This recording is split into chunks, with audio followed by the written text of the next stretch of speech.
Hello, ILGSPD Network. My name is Kathleen Banda, one of your alumni ambassadors, and today I'm having a catch-up with Sokol Zeneli to see where life has taken him after graduating from the program.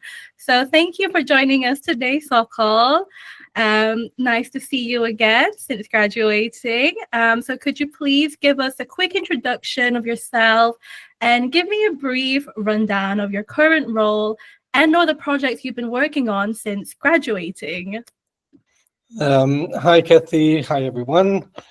So yes, I'm Sokol Zeneli, and it's a truly a pleasure to be here. And as many of us, I guess, we've been starting to do things after the graduation. But what I would say from my side is that most recently I started working as a director of programs at React Lab, which is a regional think tank in Western Balkan, which it's focused mainly on policy making concerning Western Balkan countries and the EU. So that's what I do basically in this role. I get into working and coordinating with research and programmatic activities of the organization, especially focusing on the topic of resilience, environmental protection, good governance, and EU enlargement. What we do at React is basically we try to contribute to evidence-based policy making and providing policy recommendation for the region in their European integration pathway and also in policy making.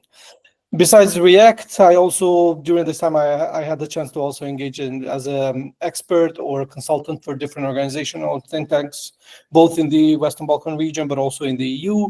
Most recently, what I would mention is the job that I'm doing as an external expert at Cooperation and Development Institute in Albania, which is funded by the German MFA, and it works directly there. I'm actually supporting the work on monitoring the implementation of the international agreement signed under the Common Regional Market, as well as the Central European Free Trade Agreement, CEFTA.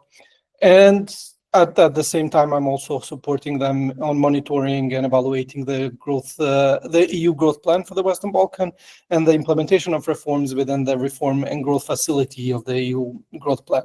In general, all of these initiatives have a convergence goal, which I'm dealing with, and it's basically bringing Western Balkan region closer to the EU and supporting their EU integration path. That's more or less my job so far.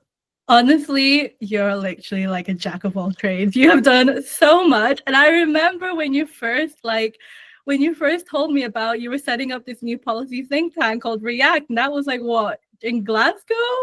Or like towards the end of Glasgow, maybe, when you first were talking to me about it. So it's amazing to see it all in action now, and also working on other stuff, and also you sending me pictures of you being chauffeured to a European Commission conference. So you have done so much. But out of all of that, was there anything particularly exciting that you worked on? Is there one favorite thing that you've done, something that made you feel like, oh my God, my dreams have been achieved, or like I am so much closer to what I'm trying to achieve now? Absolutely. I mean, it sounds very nice and everything, but the job is also very stressful. So, you're especially when you're working in a think tank, you're trying to produce knowledge and think, the thinking. So it's not all just butterflies, but definitely it's something that I really enjoy.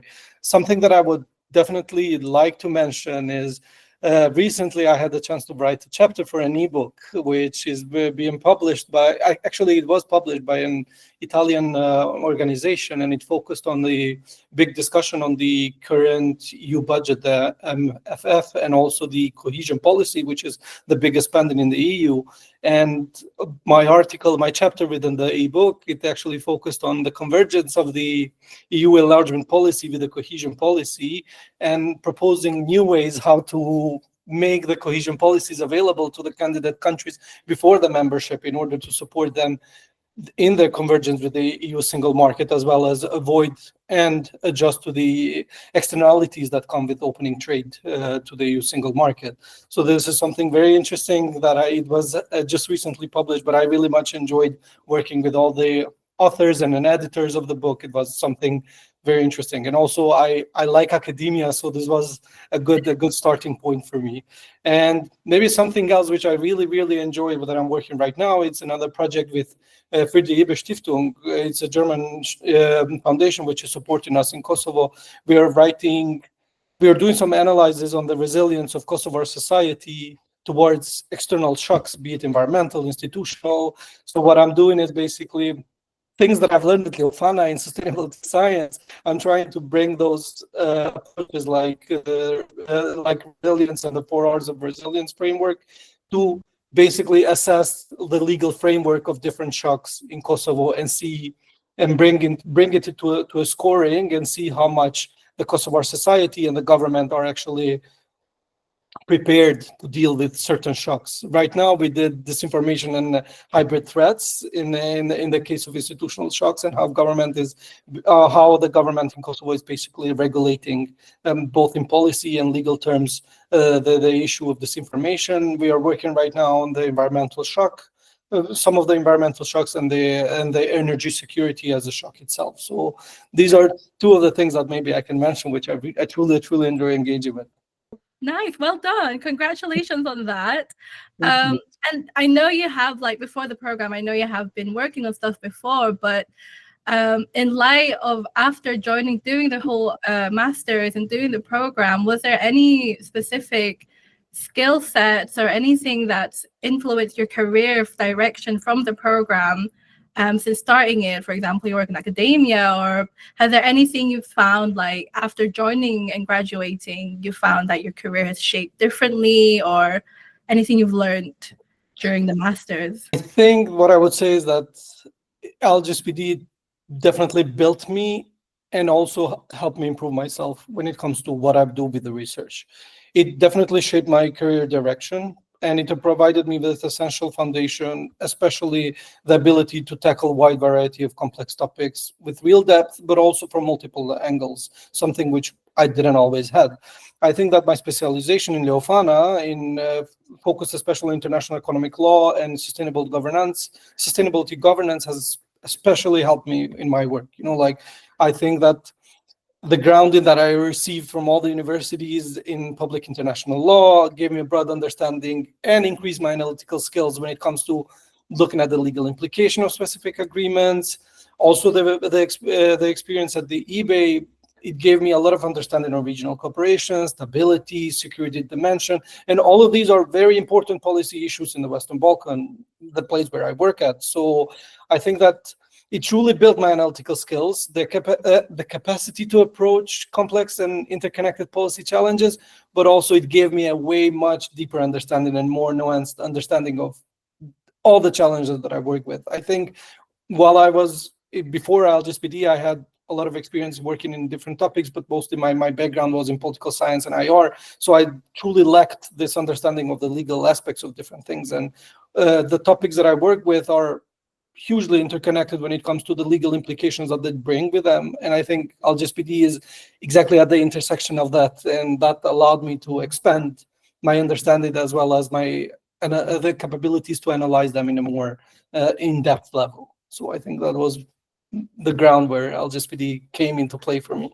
Yeah, I remember back in the day in the hub when we were going through the legal bit, which was the very first bit of the program, and half of our cohort was basically from a policy IR background, and I just remembered the complaints about the legal aspect. No. But it's nice to hear that how the legal aspect has also helped shape your policy making skills and going into this field, and also shaped and built skills for you that will be really helpful as well into the field that you're working on, into the work that you're doing.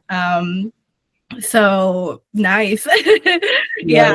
And I think you've already answered this question, but anyway, like looking back we all had to write a motivation letter for the program, right? I remember mine, very ambitious, a lot of things that I wanted to do and a lot of things I also wanted to achieve. So looking back on what you wrote for the motivation letter, how would you compare yourself to the goals or values that you stated in that letter, and how would you say that you achieved those goals or values or stuck true to those goals or values, or anything? Did you see yourself going into a different tangent in the middle of the program, or do you still see yourself sticking to what you originally, on the reason why you originally applied for the program? I think that what I wrote in a motivation letter stands still. Like I've been doing a lot of things in order to work towards the goals that I've put in the motivation letter. Of course, I didn't achieve everything. That's like we barely graduated, so it takes a bit of time, I think, to come into that. But nonetheless, like my goal from the very beginning was to basically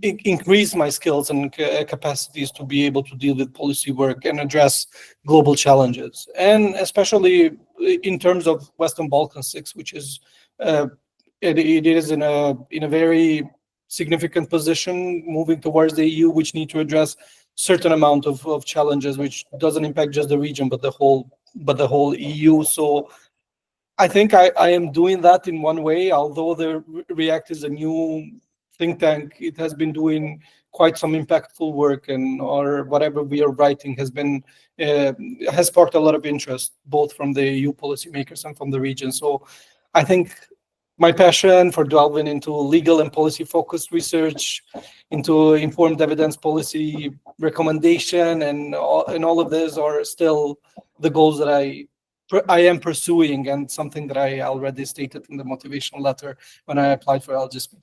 I just think that what changed more is that at the time I couldn't understand how I'm going to do that and how that's going to be manifesting in practice.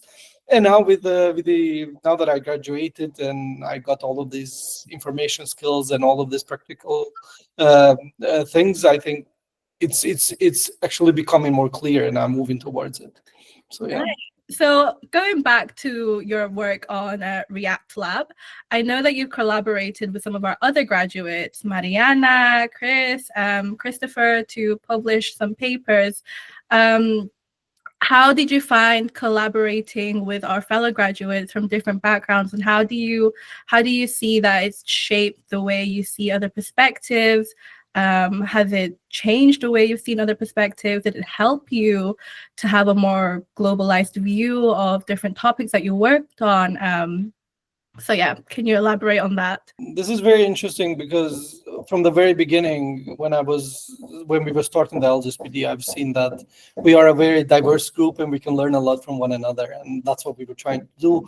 We firstly started working with Christopher in this, and basically what Chris wrote on his first master thesis on eBay was about regional cooperation and informal regional cooperation between EU and Latin America. So, and I remember at the time we were reading each other's thesis and seeing what we can, like what kind of feedback we can give to one another, and that's where we got the idea that, like at the time I was also working on another regional cooperation mechanism in the Western Balkan between EU member countries and Western Balkan, which is called Berlin Process. And I was like, what Chris wrote could actually be a very good comparative situation between the cooperation in Latin America and the cooperation in the Western Balkan as the third world countries. So that's what we did. We got after he finished the thesis and everything, we got some bits of that and some bits of that, and we created a nice policy paper discussing on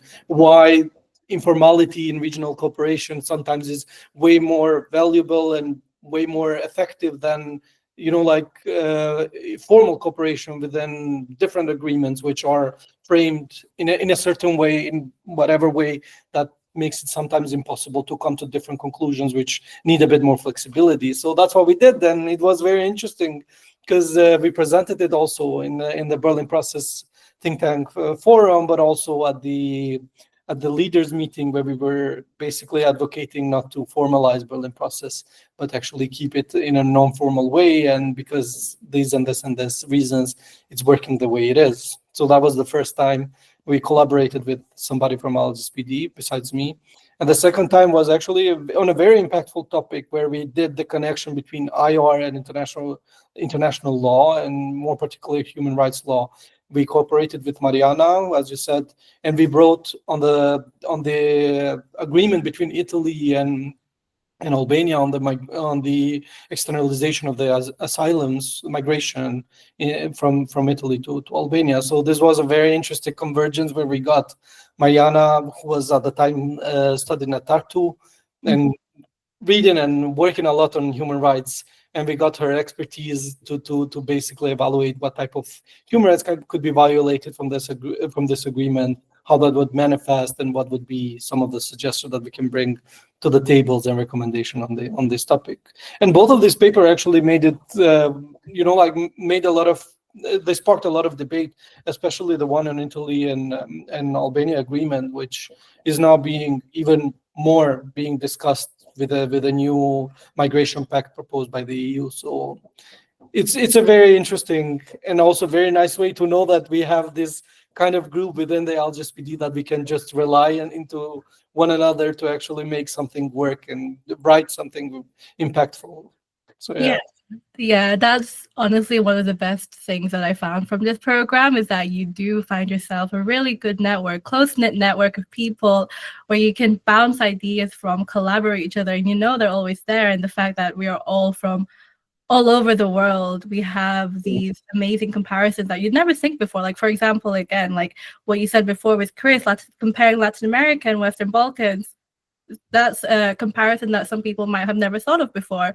But this program brought those two regions together and made something out of it. So it's amazing to see that. And also with Mariana as well, she's from Mexico, and her specialty in human rights. And also, I don't know if you know this, but she also studied in Italy. So there was some connection there. So again, all these diverse backgrounds come together and make something out of it, and also create an impact out of it. Is amazing to see. Was there one interesting perspective that you've learned from somebody in the program? You don't have to name them, but was there one interesting lesson or perspective that shifted an idea that you had in your head after meeting them, or after meeting somebody from this program? It doesn't have to be from our cohort, can be some other people from other cohorts. But yeah, I don't know. This is just a random question. Yeah. Well, it did. I mean, I've been drawn a lot to work and discuss on a lot of international relation topics, especially because I come from an international and political science background. But I remember, for example, even when talking to you, when you were writing we were writing quite similar thesis in eBay, and I remember we were talking about peace building, and I've been involved in peace building in Western Balkans for a lot of time, and I've been working on that. So it was what struck to me was the difference between peace building in the Western Balkans and then in the Asian countries. That was something which I was like, okay, I didn't thought of that, because sometimes we just get wrapped in our own bubble, and that's where we are. But ILGSPD provided me that, to discuss, for example, in this case with you, and see how you are approaching the topic of peace building and intervention in Asia, which is completely different what happened in the case of Kosovo. So that was interesting. But I could say also other people from the region, talking to May, for example, she is from Myanmar, so discussing with her about the issues that are, and the conflict that is going in Myanmar, it completely changed my perception of the country, and also understand way more how the conflict is basically happening. Without that local expertise of May, I wouldn't be able to understand what is going on in Myanmar. And sometimes when I read things that people write about Myanmar without this local context, and I know it from May, is like, you're missing so many things in the ground, and I think that's why he gave us. Completely agree. Like, the lessons that we learned outside of the classroom was actually just as important. Like, I could have never gotten this really deep perspective as well of the Western Balkan countries if I didn't meet you.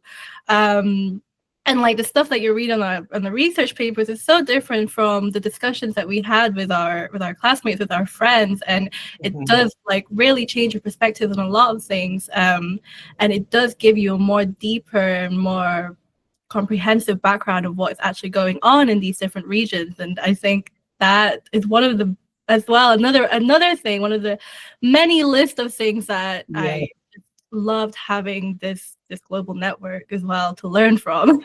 What I would add is, besides the research and all of this academia and important things that we discussed, it's also, to me, it was super interesting. I mean, I studied abroad before during my bachelor's and everything, but the diversity that we had in ILGSPD was way more extensive. And I would say that the one thing that was different was the cultural thing that we learned from one another. Like, I knew that I vibe very good with Latin Americans when it comes to music, and also their food and the cuisines and everything. But then living with Chris, who is from Ecuador, and with other people from Latin America, I understood that culturally we are quite the same. Like, when we say hi, we like to talk about everything. Like, Yeah. so in the case, although I've been raised in Europe and Western Balkan as part of the European continent, I felt culturally more connected to Latin America rather than the Western Europe. And I was like, this is, that was a bit of a yeah. No, I was the same. I mean, I was living with Mariana for 6 months, and I'm culturally from the Philippines, but I grew up as well in the UK. So having that experience as well made me feel more closer to home in the Philippines than I did when I was living in the UK. So Sokol, thank you for the discussion that we had. It was very, very interesting to hear what you've been up to. I just have one more question for you. Do you have any advice for current students, future graduates, or anybody who's aspiring to apply to the program and enter into the field of international law and international security and policy? Anything you can give them? Yeah, I mean, I would say that they should do it, definitely. I mean, ILGSPD is amazing.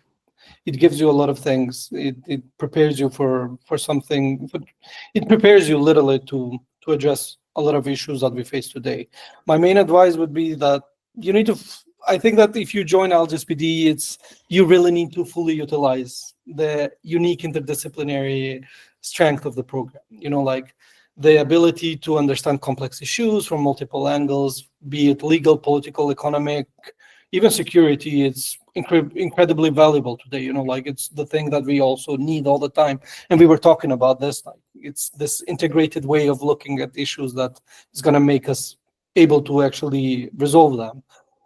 I think that for anyone who aspires to enter this field, it's what I would definitely recommend, besides the academic part, is actually gaining practical relevant experience, be it through internship, voluntary roles, and any type of role that involve direct analysis and research. I know that research is not always the easiest, and especially when you're trying to combine legal and political and international relation aspects, it's become all muffy at one point.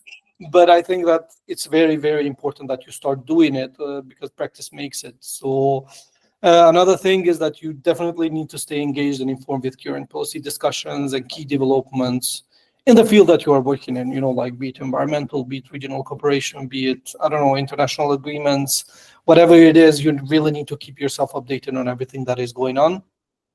So I think these are the few of the things that, like, if you're joining ILGSPD, you should keep in mind. I think it is good that people are interested. We definitely need people who can understand legal rules, understand political realities, as well as economic challenges, but at the same time connect them to the security concerns. Like, it's one of the things that we need, and I think they should definitely approach this in a way that actually not just academic but also practical experience, in order for them to be able to apply all the knowledge that they gain through ILGSPD in the practical and work level. So maybe I hope it's helpful. Yeah, I think that's very, very helpful advice for anybody as well, actually. Not even somebody who's doing ILGSPD, somebody who's also doing other similar stuff, or doing a similar master's to this. So yeah, very good advice. So thank you, Sokol, for joining us today. It was very interesting to catch up with you and see how successful you've been after doing the program. I wish you all the best in the future, and keep in touch. Thank you very much for joining me. Thanks a lot for having me. I think it has been nice. I hope this is helpful to whoever watches it, and definitely let's catch up all like future and current ILGSPD students. I would be happy to connect with all of you and respond to whatever questions or discussions that you would want to engage with. So definitely. Thank Hello. you. Thank you.